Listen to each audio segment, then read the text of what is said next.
എല്ലാവർക്കും നമ്മുടെ പുതിയൊരു വ്ളോഗിലേക്ക് വീണ്ടും സ്വാഗതം. ഇന്നിപ്പോൾ തിങ്കളാഴ്ച രാവിലെ നമ്മൾ കപ്പയാണ് പുഴുങ്ങുന്നത്. പക്ഷേ ഇത് കുട്ടികൾ കഴിക്കൂല കേട്ടോ. അപ്പോൾ അവർ വരണ സമയത്ത് എന്തെങ്കിലും അവർക്ക് ഇഷ്ടമുള്ളത് ഉണ്ടാക്കി കഴിക്കട്ടെ എന്ന് വിചാരിച്ചിട്ട്. കാരണം ഇൻസ്റ്റൻ്റായിട്ടുള്ള പാസ്ത, നൂഡിൽസ് എല്ലാ സാധനങ്ങളും ഇരിക്കുന്നുണ്ട്. ഇനി ഇഷ്ടമുള്ളത് ഉണ്ടാക്കി കഴിക്കട്ടെ എന്ന് വിചാരിച്ചു. അപ്പം ഞാനിന്ന് വെറുതെ ഉപ്പിട്ട് മാത്രമാണ് കേട്ടോ കപ്പ പുഴുങ്ങുന്നത്. ഇവിടെ ആർക്കും തന്നെ ഇങ്ങനെ ചമ്മന്തി കൂട്ടി കഴിക്കണ അങ്ങനത്തെ ഏർപ്പാടൊന്നുമില്ല. ചുമ്മാ കാപ്പയുടെ കൂടെ കഴിക്കാനാണ് ഇഷ്ടം. അങ്ങനെ കപ്പയൊക്കെ വേവിച്ച് മാറ്റി ആ സമയത്താണ് പിള്ളേർ താഴേക്ക് വന്നത്. അപ്പോൾ അവർക്ക് പാസ്ത മതി എന്ന് പറഞ്ഞുകൊണ്ട് പാസ്ത സാറ്റർഡേ തന്നെ ഉണ്ടാക്കാൻ പറഞ്ഞ് അത് വെറുതെ ഇങ്ങനെ വെള്ളത്തിലേക്ക് ഇട്ടിട്ട് ചൂടാക്കിയെടുത്താൽ മാത്രം മതി. ഒന്ന് വെന്ത് വരണം, ആ ഒരു ടൈം എടുക്കും, അത്രയേ ഉള്ളൂ. അപ്പോൾ അവർ രണ്ടാളും ഇതേ പാസ്ത കഴിക്കുന്നുണ്ട്.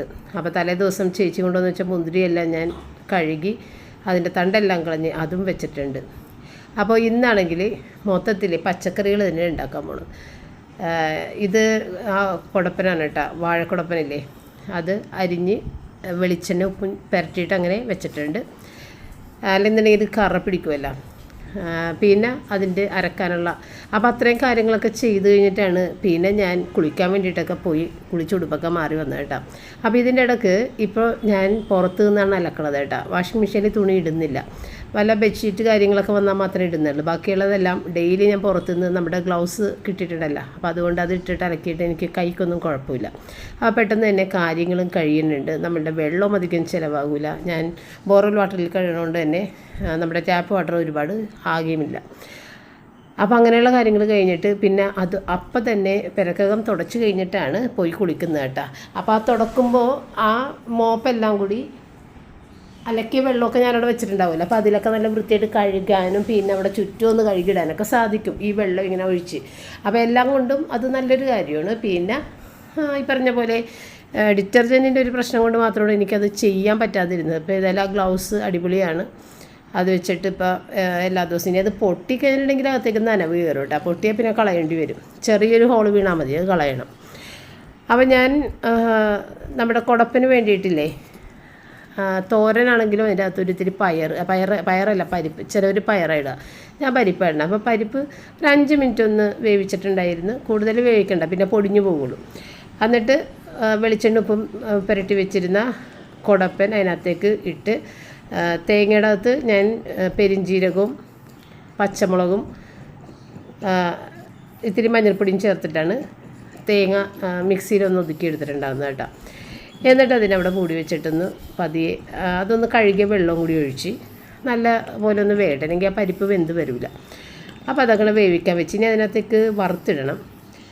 അപ്പോൾ അതിൻ്റെ ഇടയ്ക്ക് ഞാൻ പറഞ്ഞത് ചേച്ചിയുടെ വീട്ടിലുണ്ടായ ചേനയെന്ന് പറഞ്ഞില്ല, ആ ചേനയും പെട്ടെന്ന് തന്നെ വെന്ത് കിട്ടിയിട്ടാ, നല്ല പെട്ടെന്ന് വേകുന്ന ചേനയാണ്. അപ്പോൾ അവർ പറഞ്ഞിട്ടുണ്ടായിരുന്നു അതെന്തോ വീട്ടിൽ മേടിച്ചപ്പോഴിങ്ങനെ ചവറിൻ്റെ കൂട്ടത്തിലേക്ക് ഇടൂലേ, ആ കൂട്ടത്തിൽ കിടന്ന് പിടിച്ചാൽ അത് നട്ട് പിടിപ്പിച്ചൊന്നുമല്ല.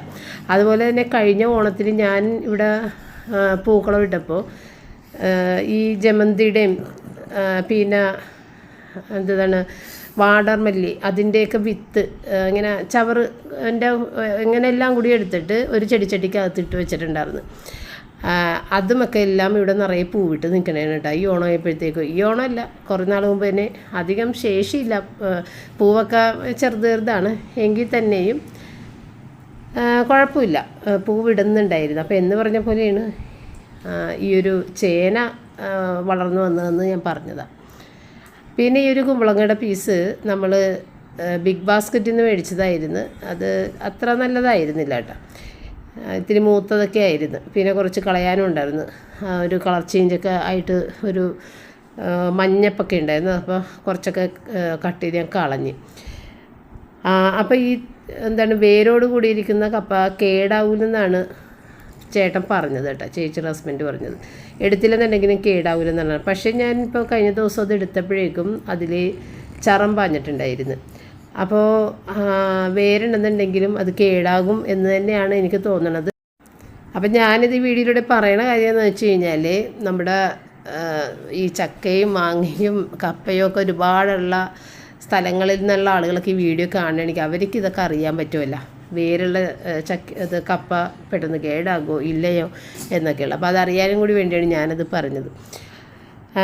അപ്പം ഞാൻ കുമ്പളങ്ങ ഏതായാലും വേവിക്കാനായിട്ടിവിടെ വെച്ച് കുമ്പളങ്ങ പെട്ടെന്ന് തന്നെ വെന്ത് വന്നിട്ട് മൂത്തതാണെന്നുണ്ടെങ്കിലും അധികം ഇതായില്ല, പെട്ടെന്ന് വെന്ത് വന്നു. അപ്പോൾ അതിനകത്തേക്ക് ചെറിയ ജീരകവും വെളുത്തുള്ളിയും തേങ്ങയും പച്ചമുളകും കൂടി അരച്ചിട്ട്, പച്ചമുളക് ഞാൻ അതിനകത്ത് തന്നെ ഇട്ടിട്ടുണ്ട്, മുഴുവൻ പച്ചമുളകായിട്ടിട്ടാണ് വേവിച്ചേക്കണം. അപ്പോൾ തേങ്ങയുടെ കൂട്ടത്തിൽ അരച്ചിട്ടില്ല. എന്നിട്ട് ഇനി നല്ല പുളിയുള്ള പുളിശ്ശേരി തൈര് നമുക്ക് കിട്ടണുണ്ടല്ലോ ബ്ലിങ്കിറ്റിൽ, അത് മേടിച്ച് വെച്ചിട്ടുണ്ടായിരുന്നു. അങ്ങനെ ആ പുളിശ്ശേരി തൈരും കൂടി ചേർത്തിട്ട് ഇതിനകത്തൊന്ന് വറുത്തിട്ട് കഴിഞ്ഞിട്ടുണ്ടെങ്കിൽ ആ ഒരു കാര്യം കഴിഞ്ഞ്. പിന്നെ ഇനി ചേനയും കൂടി ഒന്ന് താളിച്ച് അത് കൂട്ടി വെച്ച് കഴിഞ്ഞിട്ടുണ്ടെങ്കിൽ ഇന്നത്തെ 3 കറിയും റെഡിയായി. പക്ഷേ ഇത് 3 കറിയും റിച്ചാർഡ് കഴിക്കൂലെന്നാണ് പറഞ്ഞേക്കുന്നത്. മോര് കുമ്പളങ്ങ ചേർക്ക ഭയങ്കര ഇഷ്ടമാണ്, പക്ഷേ അതിനെ കൂടി ക്യാബേജ് തോരനാണെന്നുണ്ടെങ്കിൽ കഴിക്കുള്ള ആൾ. ഇപ്പോൾ ഇതൊരു തോരൻ തന്നെയാണ്, കുടപ്പൻ വെച്ചിട്ട് തോരൻ തന്നെയാണ്, പക്ഷേ കഴിക്കൂല. അപ്പോൾ ഞാൻ പറഞ്ഞു ഇനിയിപ്പോൾ വേറെ എന്താ ഉണ്ടാക്കുക, ഫ്രൈ ചെയ്യാനുള്ള സാധനങ്ങളൊക്കെ ഇരിക്കുന്നുണ്ട്, വേണമെന്നുണ്ടെങ്കിൽ ഫ്രൈ ചെയ്യാം. പറഞ്ഞു വേണ്ട, ഞാൻ ഇത്തിരി വെജിറ്റബിൾ, അതായത് ഗോബി മഞ്ചൂരിയൻ പോലത്തേക്ക് ആ കോളിഫ്ലവറൊക്കെ വെച്ചിട്ടുള്ള വെജിറ്റബിളായിട്ടുള്ള എന്തെങ്കിലും മേടിക്കാം എന്ന് പറഞ്ഞ്. അങ്ങനെ അവൻ റൊസാരിയോസ് എന്ന് പറഞ്ഞിട്ട് ഞങ്ങളുടെ അടുത്ത് തന്നെയുള്ള ഒരു ബേക്കറിയാണത്. അപ്പോൾ അവിടെ ഇതുപോലെ ഫുഡ് സ്വിഗ്ഗിയിൽ കിട്ടും. അപ്പോൾ അവരുടെ അടുത്ത് ഒരു ചില്ലി പനീറും പിന്നെ ഒരു ഗോബി മഞ്ചൂരിയനും ഓർഡർ ചെയ്ത്, അപ്പോഴേക്കും 2 എണ്ണം എടുക്കുമ്പോഴേക്കും ഒരു ഡിഷ് ഏതെങ്കിലും നമുക്ക് ഫ്രീ ആയിട്ട് കിട്ടും. അങ്ങനെ അതിൻ്റെ ഓപ്ഷൻ നോക്കിയപ്പോഴത്തേക്കും ചില്ലി ചിക്കൻ ഉണ്ടായിരുന്നു. അപ്പോൾ അങ്ങനെ ചില്ലി ചിക്കൻ ഫ്രീ ആയിട്ട് കിട്ടി. അങ്ങനെ 3 സാധനങ്ങൾ അവൻ ഓർഡർ ചെയ്തിട്ടുണ്ട്. അപ്പോൾ അത് രാത്രി വരെ ഉണ്ടാവും, കുറച്ച് കൂടുതലുണ്ട്. അപ്പോൾ പിന്നെ കുഴപ്പമില്ല. ഇതൊക്കെ സാറ്റിനെ കഴിക്കോട്ടെ, സാറ്റിനെ കുറച്ചാണെന്നുണ്ടെങ്കിലും ഇതൊക്കെ കഴിക്കും. റിച്ചാർഡാണ് ഒട്ടും തന്നെ കഴിക്കാത്തത്. അപ്പോൾ ഇത് കേൾക്കുന്ന എല്ലാവരും തന്നെ മനസ്സുകൊണ്ട് വിചാരിക്കും അതെന്താണ് അങ്ങനെ പറയണത്, ഇപ്പോൾ ഈ ചെറുക്കനൊന്നും തന്നെ കഴിക്കുന്നില്ലല്ലോ എന്ന്. ഞങ്ങൾക്കും അത് ഞങ്ങളും അത് തന്നെയാണ് ചിന്തിക്കുന്നത്. പക്ഷെ കഴിച്ചില്ലെങ്കിൽ എന്താ ചെയ്യുക, നമുക്കൊന്നും ചെയ്യാൻ പറ്റില്ല. അത് ഇത്രയും വലിയ ആളാണ്, ചെറിയ കുഞ്ഞൊന്നുമല്ല, 30 വയസ്സ് കഴിഞ്ഞ ആളാണ്. എന്നിട്ടും കഴിക്കാൻ സാധിച്ചില്ലെന്നുണ്ടെങ്കിൽ പിന്നെ നമുക്ക് വല്ലതും ചെയ്യാൻ പറ്റുമോ. ചെറുപ്പത്തിൽ നല്ല രീതിയിൽ മീൻ കഴിച്ചുകൊണ്ടിരുന്ന കുട്ടിയായിരുന്നു റിച്ചാർഡ്. പക്ഷെ പെട്ടെന്ന് സ്വിച്ച് ഇട്ട പോലെ മീൻ കഴിക്കലൊക്കെ അങ്ങോട്ട് നിർത്തിയിട്ട് ഇന്ന് വരെയും പിന്നെ മീൻ തൊട്ടിട്ടില്ല. ഇതൊക്കെ എന്താ സംഭവിക്കണത്, എന്താണെന്ന് നമുക്ക് മനസ്സിലാകുന്നില്ല. മീനൊക്കെ കണ്ടാൽ ഛർദ്ദിക്കും ആൾ. ഇപ്പോൾ ചിക്കൻ്റെ ഡിഷസ് ആണെന്നുണ്ടെങ്കിൽ ഇവിടെ വെക്കുന്നതൊക്കെ ആൾക്ക് മടുത്തു കഴിഞ്ഞ്, കുറച്ച് ദിവസം ഇങ്ങനെ നിന്ന് വരുമ്പോൾ അതെല്ലാം മടുക്കും. അപ്പോൾ ഇനി ബിരിയാണി ഉണ്ടാക്കണ്ട, ഇവിടെ ബിരിയാണി നേരത്തെ തന്നെ മടുത്ത് ഉണ്ടാക്കണ്ട, പിന്നെ ഞാൻ സാറ്റിനൊക്കെ കഴിക്കാൻ വേണ്ടി ഉണ്ടാക്കണത്. അപ്പോൾ അവൻ നിർബന്ധമായിട്ട് അത് കഴിക്കേണ്ടി വരുന്നത്. അപ്പോൾ അവൻ പറഞ്ഞത് ഇനി ഇവിടെ ബിരിയാണി ഉണ്ടാക്കണ്ട. അന്ന് പിന്നെ ബിരിയാണി ഉണ്ടാക്കണില്ല. പിന്നെ ഇനി എന്താ ഉണ്ടാക്കേണ്ടതെന്ന് രാവിലെ ചോദിക്കുമ്പോൾ അതിനുള്ള മറുപടിയും എനിക്കില്ല. അപ്പോൾ അങ്ങനത്തെ ഈ ഫുഡിൻ്റെ കാര്യത്തിൽ അങ്ങനെ ഒരു പ്രശ്നം റിച്ചാർഡിനുണ്ട്. റിച്ചാർഡിൻ്റെ ഫുഡിൻ്റെ കാര്യം കറക്റ്റായി വന്നില്ലെന്നുണ്ടെങ്കിൽ റിച്ചാർഡ് അത് കഴിക്കുകയില്ല. ഇപ്പോൾ അവൻ പറഞ്ഞൊരു ഡിഷ് വെച്ച് അവൻ വിചാരിക്കുന്ന ഒരു ടേസ്റ്റ് അതിന് കിട്ടിയില്ല എന്നുണ്ടെങ്കിൽ കഴിക്കൂല. അതൊക്കെയാണ് അവസ്ഥകൾ. ഷിപ്പിലൊക്കെ കയറുന്ന സമയത്താണെന്നുണ്ടെങ്കിൽ അവിടെ ഇതുപോലെ ഓർഡർ ചെയ്ത് വരുത്തിയൊന്നും കഴിക്കാൻ പറ്റാത്തതുകൊണ്ട് അവിടെയുള്ള ഫുഡ് അവന് പറ്റുന്നത് മാത്രം, മിക്കവാറും പരിപ്പ് കറി ഉണ്ടാകും അവിടെ വെജിറ്റേറിയൻസിന് വേണ്ടിയിട്ടൊക്കെ. ആ പരിപ്പ് കറിമേൽ അവൻ ജീവിക്കും, മറ്റുള്ളതൊന്നും കഴിക്കില്ല. അവന് ഇഷ്ടപ്പെട്ടില്ലെങ്കിൽ അതൊന്നും കഴിക്കില്ല. അതുകൊണ്ടാണ് കൂടുതലും വല്ലാതെ ക്ഷീണിച്ചിട്ടൊക്കെ ആൾ വരണത്. കാരണം ഫുഡ് അവർ വിചാരിക്കുന്നതൊന്നും കിട്ടാതെ വരുമ്പോൾ ഉള്ളത് വെച്ചിട്ട് കഴിക്കും. അപ്പോൾ പറഞ്ഞു തീർന്നില്ല, ആളിത് ഓഫീസിൽ പോയതായിരുന്നു, രാവിലെ ഓഫീസിൽ പോയിട്ട് വന്നതാണ്. അപ്പോൾ ഇത് കാണുമ്പോൾ ഞാനല്ലെങ്കിൽ ഓഫീസിൽ പോയി എന്ന് പറയുമ്പോൾ ചിലവരിങ്ങനെ കമൻസിൽ എനിക്ക് തോന്നുന്നത് നമ്മുടെ വീഡിയോ നേരത്തെ കാണാത്ത ആളുകളായിരിക്കാം ചോദിക്കാനുണ്ട്, റിച്ചാൻ എന്താ അപ്പം ജോലി, അല്ലെങ്കിൽ ജോലി ഇല്ലേ, വീട്ടിൽ തന്നെ ആണല്ല എന്നൊക്കെയുള്ള കമൻസ് കാണാറുണ്ട്. അപ്പോൾ ഈ ഓഫീസിൽ പോകുന്നതെന്ന് പറഞ്ഞത് റിച്ചാർഡ് മെർച്ചൻ്റ് നേവിയിൽ വർക്ക് ചെയ്യുന്ന ആളാണ്, ഇപ്പം ലീവിലാണ്. അപ്പോൾ ഇവരുടെ ഓഫീസുകൾ ഇവിടെ കൊച്ചിയിലൊക്കെ ഓഫീസുണ്ട്. അപ്പോൾ അവിടെ എന്തെങ്കിലും ആവശ്യത്തിനൊക്കെ വേണ്ടിയിട്ടും അവരുടെ എന്തെങ്കിലുമൊക്കെ കാര്യങ്ങൾ സംസാരിക്കാൻ വേണ്ടിയിട്ടൊക്കെ വിളിപ്പിക്കുമ്പോൾ പോകുന്നതാണ്, അല്ലാതെ ഓഫീസിൽ ജോലി ചെയ്യാൻ പോകുന്നതല്ല. അപ്പോൾ ഇതിൻ്റെ ഇടയ്ക്ക് ഇവർക്ക് പ്രൊമോഷൻ്റേതായ കോഴ്സുകളുണ്ട്, പരീക്ഷകളുണ്ട്, അതൊക്കെ ഇതിൻ്റെ ഇടയിൽ നടക്കും. അപ്പോൾ അതിനുവേണ്ടി സമയം കണ്ടെത്തണം. അപ്പോൾ നാട്ടിൽ നിൽക്കും, ഇതുപോലെ ഇപ്പോൾ കല്യാണത്തിന് വേണ്ടി വന്നതാണ്. അപ്പോൾ അതിനിടയിൽ കോഴ്സുകളൊക്കെ ഉണ്ട്, അതൊക്കെ ചെയ്യണം. അപ്പോൾ അങ്ങനെയുള്ള കാര്യങ്ങളൊക്കെയാണ് റിച്ചാർഡിൻ്റേത്. അറിയാൻ പാടില്ലാത്തവർക്ക് വേണ്ടി പറഞ്ഞതാണ്. കുറച്ച് പേരിങ്ങനെ ഇടയ്ക്കിങ്ങനെ ഓരോ ക്വസ്റ്റ്യൻസായിട്ട് ചോദിക്കുന്നത് കാണാം. എനിക്കത് വിശദീകരിച്ച് ടൈപ്പ് ചെയ്യാൻ പറ്റില്ല, അതുകൊണ്ട് ഞാൻ പറഞ്ഞാണ്.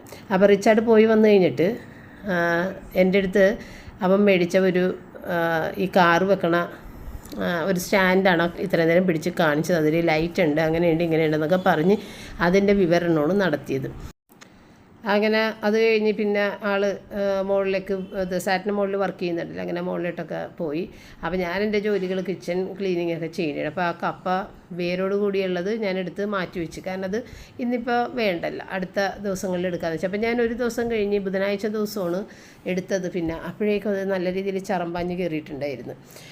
എങ്കിലും ഞങ്ങളത് ഉപയോഗിച്ചിട്ടുണ്ടായിരുന്നു കേട്ടോ. കുറച്ച് മാത്രം ഇങ്ങനെ കട്ട് ചെയ്ത് അത്യാവശ്യം പോകേണ്ടത് മാത്രം കട്ട് ചെയ്തെടുത്തിട്ട് പിന്നെ എടുത്ത് ഉപയോഗിച്ചിട്ടുണ്ടായിരുന്നു. അങ്ങനെ അടുക്കളയൊക്കെ ഒന്ന് തുടച്ച് വൃത്തിയാക്കി വേസ്റ്റ് എല്ലാം കളഞ്ഞ് അപ്പോഴേക്കും റിച്ചാൻ്റെ ഫുഡ് ഓർഡർ ചെയ്തത് വന്നിട്ടാണ്. അപ്പോൾ അതവൻ മേടിക്കുന്നതാണ്. അപ്പോൾ അവിടെ ആരോ ഒരാൾ വഴി ചോദിച്ചു വന്നതാണ്. അപ്പോൾ അയാളോട് വഴിയൊക്കെ പറഞ്ഞു കൊടുക്കുന്നതാണ്. അയാൾ ഇത് ഹിന്ദിക്കാരനാണ്, ഹിന്ദിയാണ് സംസാരിച്ചത്. അപ്പോൾ അതൊക്കെ കഴിഞ്ഞ് റിച്ചാർഡ് പോന്ന ആ നേരം കൊണ്ട് എൻ്റെ തുണി വിരിക്കലും കഴിഞ്ഞ്. അപ്പോൾ കറികളൊക്കെ റെഡി ആയിട്ടുണ്ട്, ഇനിയിപ്പോൾ കഴിച്ചാൽ മാത്രം മതി. അപ്പോൾ മിക്കവാറും നമ്മുടെ റോജൻ്റെ പോലെയൊക്കെ തന്നെ സാറ്റിനെയും കുറേ ലേറ്റ് ആയിട്ടാണ് ഇത് കഴിക്കാനൊക്കെ ആയിട്ട് താഴേക്ക് വരുന്നത്. അവർക്ക് കോൾസൊക്കെ വന്നു കഴിഞ്ഞിട്ടുണ്ടെങ്കിൽ അതിട്ടിട്ട് പോരാൻ പറ്റില്ല. അപ്പം അങ്ങനെ 3 മണി എന്തോ ഒക്കെ ആയിട്ടുണ്ട്. ആ സമയത്താണ് കഴിക്കാനൊക്കെ താഴേക്ക് വന്നേക്കുന്നത് കേട്ടോ.